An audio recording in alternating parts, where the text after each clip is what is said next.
بسم اللہ الرحمن الرحیم۔ میرے پیارے دوستوں، زندگی کا چکر گول ہے۔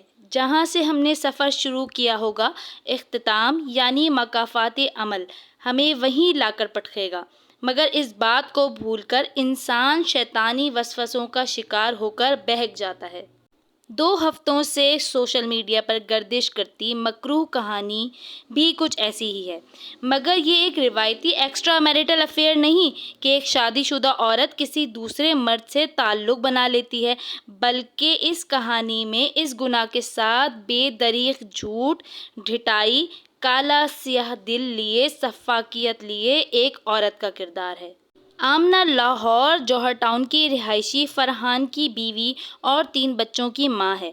8 سالہ بیٹی، 3.5 سال کا بیٹا اور 2.5 سال کی بیٹی ہے۔ ڈیلیوری بوائے سے فون پر تعلقات بنے۔ سسر نے اسے ڈیلیوری بوائے رئیس کے ساتھ اپنے ہی گھر میں رنگے ہاتھوں پکڑ لیا تو یہ عورت مظلوم بن گئی اور شوہر کے ساتھ مل کر ڈیلیوری بوائے رئیس کا قتل کر دیا اور پھر اس کی لاش کو جلا دیا۔ مگر ملزمہ آمنہ اور اس کا شوہر فرحان نے سزا سے بچنے کے لیے اس کیس میں جھوٹ ملا کر اس کیس کو مشکل بھی بنا دیا۔ آمنہ کے بقول یہ تو بہت معصوم ہے۔ ڈیلیوری بوائے رئیس اسے چھیڑتا اور بیہودہ حرکتیں کرتا تھا۔ اس عورت کے انٹرویوز اور کیس پر گہری نظر ڈالی تو ملزمہ آمنہ کے کئی جھوٹ ننگے ہو گئے۔ چلیے اس کیس کا ذرا پوسٹ مارٹم کرتے ہیں۔ آمنہ کا پہلا جھوٹ اس کا اسکرین شاٹ ہے۔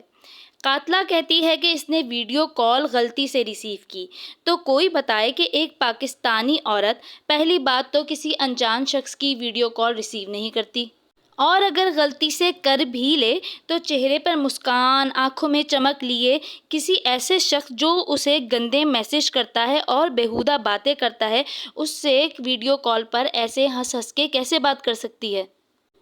دوسرا جھوٹ کہ رئیس اس کی بیٹی کو ٹیوشن جاتے ہوئے چھیڑتا تھا اور اس کی وجہ سے اس کی بچی شدید دماغی اذیت کا شکار ہوئی۔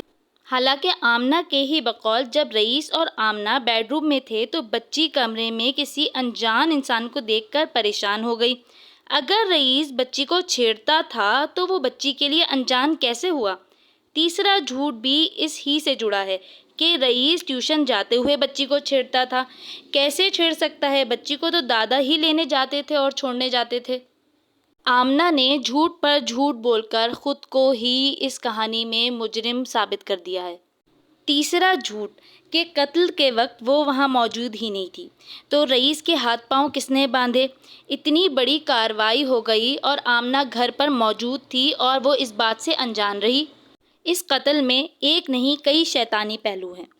اس عورت آمنہ کے زنا اور غیر مرد سے تعلقات بنانا تو پہلا گناہ ہے، مگر پھر جب رئیس 23 جون کو اپنے گھر والوں اور اپنی خوشی سے نکاح کر لیتا ہے تو یہ عورت جلن میں پاگل ہو گئی اور پھر رئیس کو شوہر کے ہی ہاتھوں قتل کروا دیا۔ یہ اس کا دوسرا گناہ ہے۔ اس کا تیسرا گناہ یہ ہے کہ اپنے بچوں کے باپ کو تو وہ قاتل مان رہی ہے اور وہ کہہ رہی ہے کہ ہاں میرے شوہر سے غلطی میں قتل ہو گیا، لیکن چالاک عورت شوہر کو پھنسوا کر خود معصوم بن گئی ہے کہ وہ تو وہاں موجود ہی نہیں تھی۔ اور چوتھا اور سب سے بھیانک گناہ کہ جس مرد سے اس نے تعلق بنایا، محبت کی یا پھر محبت کا ڈرامہ رچاتی رہی، اس کو قتل کرنے کے بعد اس کے کردار کی دھجیاں اڑاتی رہی۔ رئیس تو مر چکا ہے، وہ اپنے لیے کوئی صفائی نہیں دے سکتا۔ ایسی ہی گھٹیا عورتیں معاشرے کا تاریک ترین پہلو ہوتی ہیں۔ ویڈیو پسند آئی ہو تو پلیز میرے چینل کو سبسکرائب کیجیے گا اور اس ویڈیو کو لائک کیجیے گا۔ جزاک اللہ۔